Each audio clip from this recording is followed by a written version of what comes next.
Hello, healthy humans! So nice to see you today. I'm Patricia, I'm the nutritionist at Low Fat Low Carb, and I'm here today with the intention of answering a question. We've started this great initiative called Inspired Nourishment, which is meant to answer any questions that you have on health and healthy living, any questions around food. It's not regarding any particular diet, and I am super excited to start this and to have the opportunity to connect with you. So we are filming today at our beautiful condo, and you might hear some of the team members around. We have Gab that's in the kitchen right now. She's preparing some awesome recipes that you will soon see. And we have Alex, who is preparing our webinar that's coming out on July 30th on how to plan your meals. There's always lots of stuff happening at Low Fat Low Carb, and we just want to be of service and provide great value to you. So hopefully you will find some exciting things coming up that you are interested in, and that will keep you engaged in healthy living. Okay, so I have my notes here, and the reason I have my notes is because I want to make sure that I cover all of the topics, and I also want to make sure that I don't go too far off topic. So if you see me looking down, that's just because I'm making sure that I'm giving you all the information that I have prepared for this question. So we had a question from one of our readers about skin health. I guess she's experiencing some breakouts, and she was wondering if dairy or sugar could be impacting her acne. So I thought, what a great question. That's definitely one that could be of value to a lot of people. So we're going to cover a little bit about skin health and how to keep your skin healthy, what foods are best used to make sure that you're glowing every day. Okay, so let's start by talking about the skin. The skin is your largest organ. And it's the protective barrier from your external environment, and then obviously what comes through the barrier is what's happening on your internal environment. So if you're having a lot of skin conditions, not just acne, it could be psoriasis, it could be eczema, dermatitis. All of this is because there's stuff going on internally that needs to come through you, right? And your layer of skin is where it's coming through. On the flip side, your external environment, if it tends to be very toxic, that's another reason why you might be getting a lot of inflammation of the skin or conditions like psoriasis and acne and dermatitis from your external environment. So we're going to talk a little bit about how to support your immune system and your detoxification organs so that your skin stays healthy. What a lot of people don't realize is that the skin and the liver are very connected, and the liver is an important organ in detoxification. So if your liver is under stress, which most of our livers are under stress because your liver does a lot of work, that could be another reason why you're having skin conditions. So we're going to talk about that as well. We want to make sure that we're reducing stress, reducing inflammation in the body, and supporting your liver to help maintain healthy skin. What are some of the vitamins that are important in skincare? Vitamin C, I'm sure you've heard of that before, vitamin E, and collagen. So we'll talk about different foods that can help support and make sure that you're getting those vitamins in your diet. Stress. So stress plays a very huge role in creating inflammation in the body. And inflammation taxes your immune system. Your immune system is going to not be able to do all of its work, which is another reason why you might be getting conditions on the surface of your skin that you're trying to avoid. So we want to lower stress as much as possible, which is hard because stress is a part of our life, and it can be very beneficial, but when you're in a chronic state of stress, it can open you up to a whole bunch of different diseases that you want to try and avoid. So lowering stress is definitely important, and it's also one of the ways that you can help have nice, clean, clear skin. There are ways to reduce stress. Obviously, on a psychological level, you can look at what stressors are coming in and see if you can change your perception around them. But on a physical level, if we talk about physical stress, we have to remember that nutrient deficiencies could also cause stress in the body. And then how your perceived stress, your actual emotional stress, creates the same response, the same physiological response. So whether you stub your toe, or you get mad at your computer, or you're not eating enough B vitamins, your body's going to be under stress. It's going to respond the same way. So the more you can support your body in different ways, the more you can keep your stress in check. Your body really needs B vitamins when it's under a state of stress. So where can you find B vitamins? You can find B vitamins in dark leafy greens. We talk about that a lot at Low Fat Low Carb.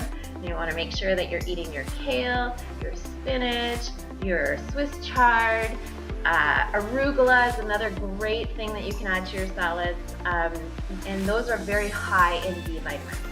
Oatmeal is also another thing that is great for your skin, but is also high in B vitamins. So you want to make sure that you're not eating instant oatmeal. No, not allowed.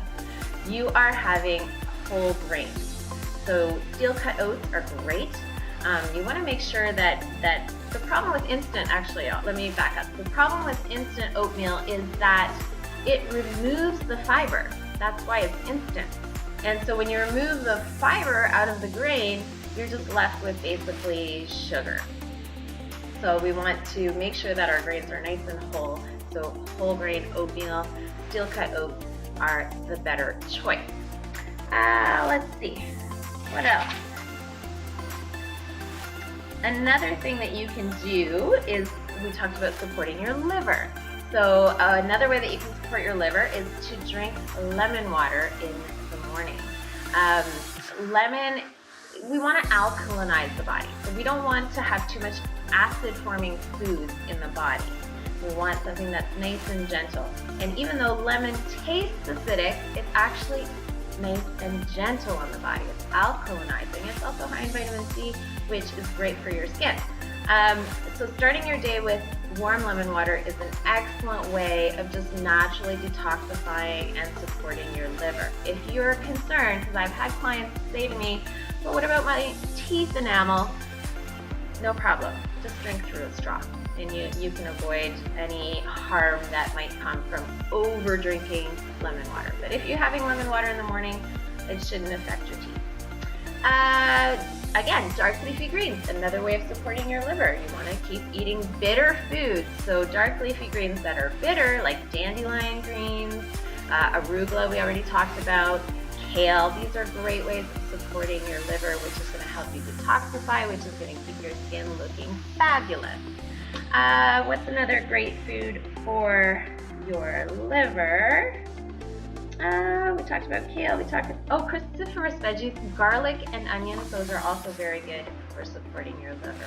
Cruciferous veggies, we're looking at broccoli, cauliflower, Brussels sprouts.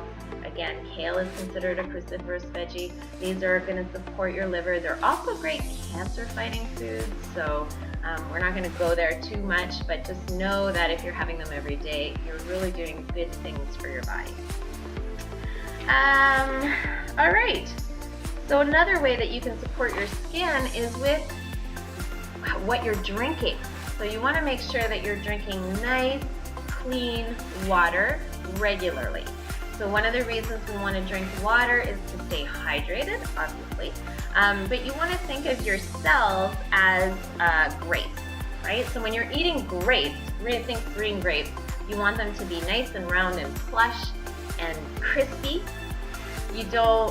When you think of being dehydrated, when you're drinking lots of water, your cells are like grapes, nice and round and crispy. And when you're dehydrated, those grapes become like raisins. And that's not as good for absorbing nutrients. So we're not only what we eat, we are also what we absorb. So if your skin, your cells, which have all these great little receptors on the outside, are all shriveled up, it's going to be hard for them to take in nutrients. So you want to make sure you're drinking lots of water, so that you can absorb all that amazing nutrition that you're eating. Another thing with water is it flushes your system, right? It's a great way of detoxifying. So you want to make sure that you're drinking a lot of nice clean water. I say clean water because the more toxins you take into your internal environment, the harder it is for your immune system. We want our immune system to do less work, not more work. So drinking clean water is important. Tap water, depending on where you live, sometimes could have toxins in it. It could have chlorine in it, fluoride. So you want to just check with your local city and find out what your water is like, and maybe get either a water filtration system or just get, I hate to say purchase water, but you can get clean water in other ways than from your tap. Okay, what else? We talked about toxicity. So clean foods, clean eating, nutrient-dense foods. When you think of your immune system, its job is to keep your toxicity levels low and also to protect you from invaders, right? It does a lot of work. So if you want to not get colds, not get other viral infections because you want a nice strong immune system, you got to make sure that you're supporting it by having less toxicity. And we get a lot of toxicity in our environment from the environment, just from the air that we breathe, the water that we drink, the foods that we eat, the products we put on our skin, because what's on our skin goes in, so our largest organ, remember. So we want to make sure that we're lessening that load. The immune system, think of like a cup full of water. The more toxicity, the more water in the cup. And your immune system usually manages that water so that, it doesn't overflow. But the more you put in and the more work your immune system has to do, the more stress you have, the more that water goes to the top, it can overflow, and that's when you have a whole bunch of different symptoms like skin conditions, like we talked about, like acne and psoriasis. So we want to try and keep that toxicity level nice and low by eating clean foods, so organic foods, if your budget allows. If your budget doesn't allow for all of your food to be organic, and that's sometimes hard depending on where you shop and where you live, you can go to this website. It's called ewg.org, and they have a wonderful chart that says the top foods that you should buy organically and the top foods that are considered clean foods, and you can kind of get away with not purchasing them in an organic way, if that makes sense. So ewg.org to figure out what foods you should buy organic. And then we also want to focus on nutrient-dense foods. So if we're looking at, again, we think of dark leafy greens. We talk about how they support your liver, how they support, how they're full of B vitamins, how they lessen inflammation. Like, these are very nutrient-dense foods. So you want to have more of those in your diet.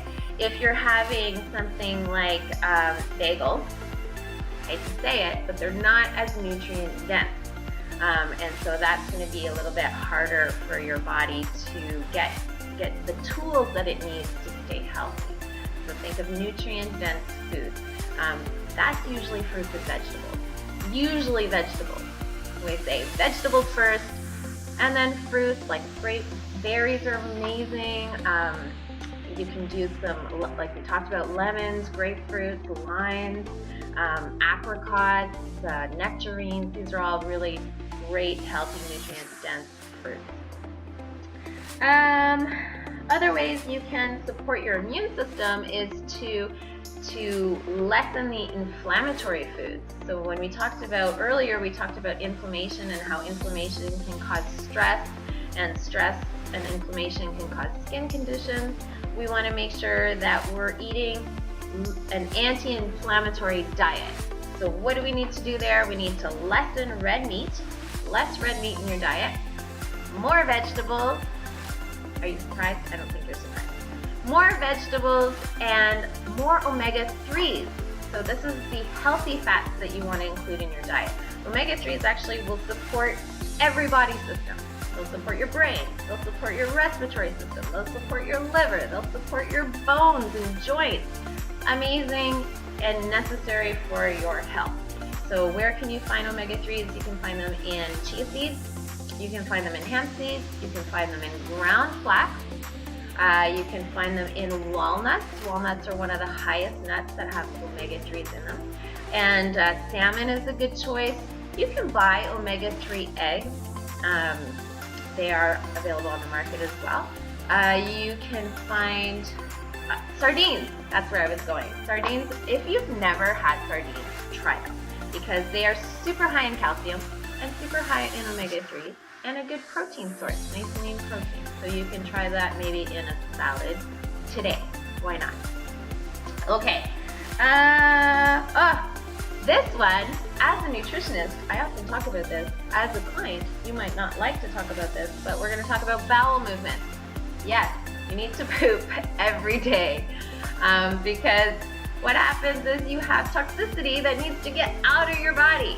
And if it sits in your body for too long, guess what happens? It gets reabsorbed. Yeah.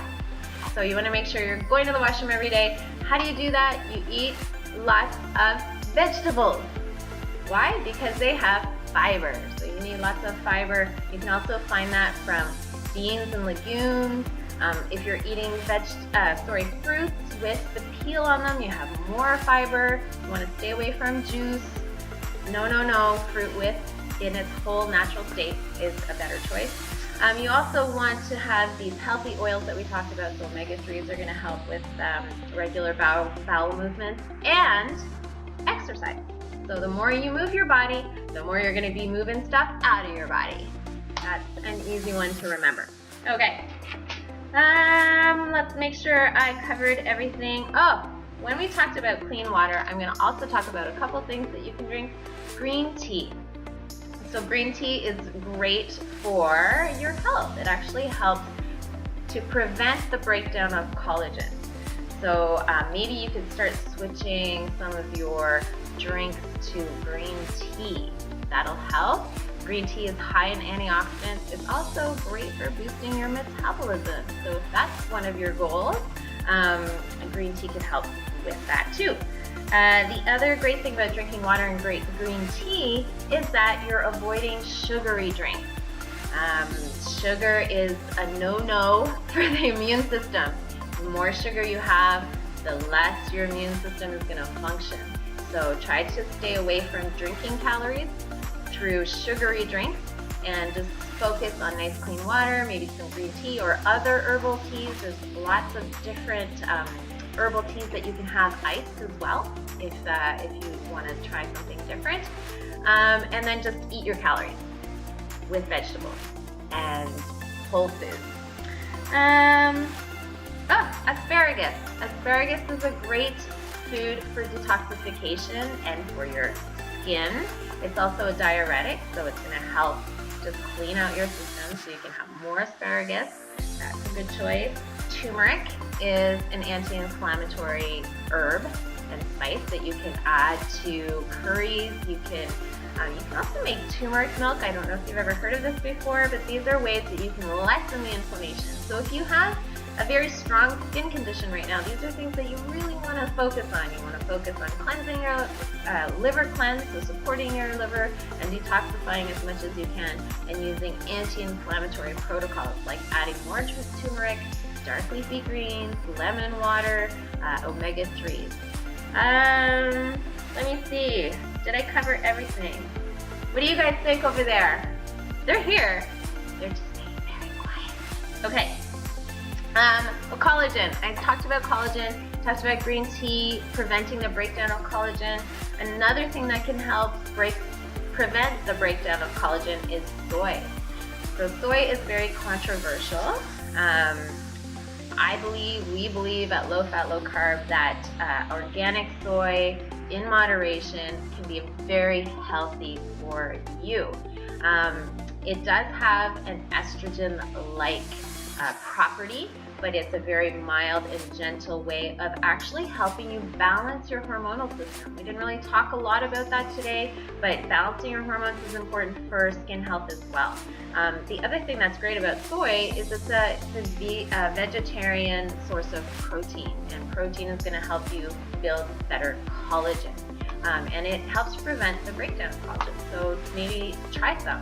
Maybe try some organic unsweetened soy milk as a replacement to your dairy, because milk, especially skim milk, for some reason, actually scientists don't even know the reason, but for some reason it does cause breakouts for people who are prone to breakouts. So try to avoid dairy. Maybe try some milk alternatives. Maybe, like I said, an organic unsweetened soy milk or an unsweetened almond milk would be a great choice to try and prevent breakouts. I think that's it for today. I could talk forever, and everything is interrelated, so it's so easy to like get into one topic and then go to another. That's why we're going to be doing this weekly.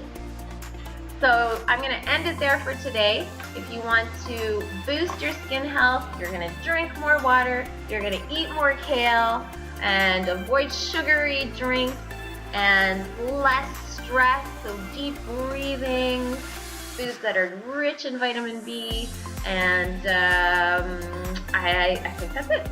I hope you enjoyed this. I hope it gave you great value. I'm going to see you next Thursday with another question, soon to be discovered.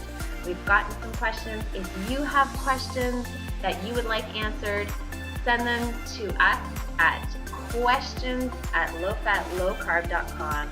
We look forward to hearing from you, and have a great week.